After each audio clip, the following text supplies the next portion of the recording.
Hey, I got another amp I want to show you. This is a 60s, probably mid-60s Fender Deluxe, which is called a black face amp because the faceplate here is black. And so normally you see these as a Deluxe Reverb, but this is just a Deluxe amp. So it's got volume, treble, bass. Here's your vibrato, speed and intensity. It's missing the red glass lens that goes over the light. It reads Fender Electric Instruments, which is, let me check, I forget. That means it's older. When it said musical instruments, that's, yeah, or wait. Yeah, God, I can't keep it straight. Yeah, Fender Electric Instruments is older. That's one way to tell if it's, you know, I'm not sure the cutoff date on that. So this has a single 12. The grill cloth is in pretty good condition. It's got a rip there which we can glue and tape it closed, but the Tolex is in good condition. If we flip it around, there's some fun stuff to look at. So we think this was bought in 1965. So here, see your power and standby switches. Here's the fuse, ground. Here's an AC plug, an output, an outlet. It's got a tremolo pedal, RCA jack, an extension speaker, a little cocoon from a critter. The speaker does not look original. I'll show you the power cable. Here's something to know. This little brown, oops, that's the, actually, this is the pedal you step on to turn the tremolo on. That little RCA plug goes in there. So it's kind of cool to have that foot switch.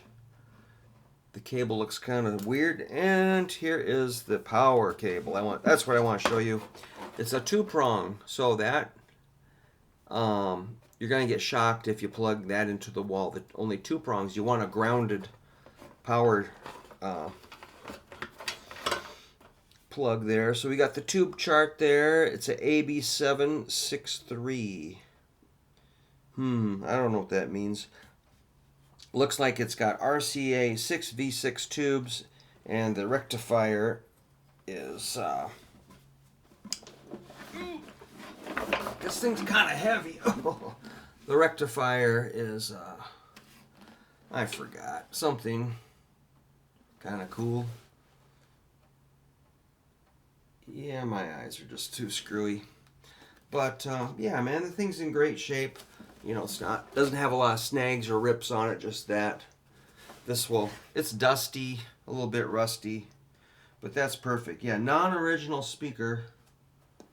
One thing when you look at these, I'll show you something to look for, is the back of them. These panels, top one or the bottom one, these come out with the Phillips screws. A lot of times these get lost. They can be replaced, but it's nice to have them original. And you can tell it's got the original screws. When I look at the nuts and the washers on the speakers, you can tell they're kind of different. They've been changed. This speaker's been out, and this just doesn't. The original should probably be a blue label Fender. So I'm not going to plug this in until I get it serviced, because you know, you turn it on, it could blow the transformer or something could happen. So I'm just going to be safe and let my amp repair guy go through it and make sure it's safe, and he'll do anything that keeps it from blowing up or failing or blowing up transformers or anybody getting shocked. So we just do you know, safety with these. So I plan to play this amp. Oh, it does have some indentations on the front, or on the top of the Tolex, I just noticed. But yeah, I plan to play this little bugger for a while, and if I love it, it will stay. If I don't, you know, I might let it go in the future. But for now, the plan is basically I just want to see what it sounds like. So I'm just kind of like a Fender amp super nerd. or reasonable nerd. I try not to be super crazy, but that's a deluxe. And again, most of those have reverb on them. So I've got a 57 Deluxe, which is a tweed amp, and I've got like a kit amp that's like a 61 or 62. So that's not an original Fender. Then I've got the Deluxe Reverb, and I've got Deluxe Reverb reissue. Now we've got another Deluxe. So it's a little heavy in the Deluxe department. Usually I take like 2 or 3 to a gig. But that's for, so 2 guys can play, and we have 1 spare. So we'll just see what happens. But mainly we'll try to get it restored and get it safe. And that's kind of my main priority, is just make it playable, see what it sounds like, and then just play it and see how it goes. All right, so if you see a Fender Deluxe amp at a garage sale, just buy it.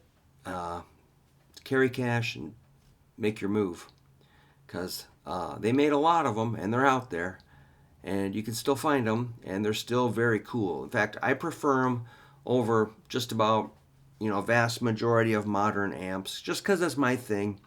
Nothing wrong with any digital or solid state or anything else you want, but for me, Fender is just the thing I dig. So whatever you like is perfect, but these are perfect for me. All right, adios, and thanks a lot for stopping by.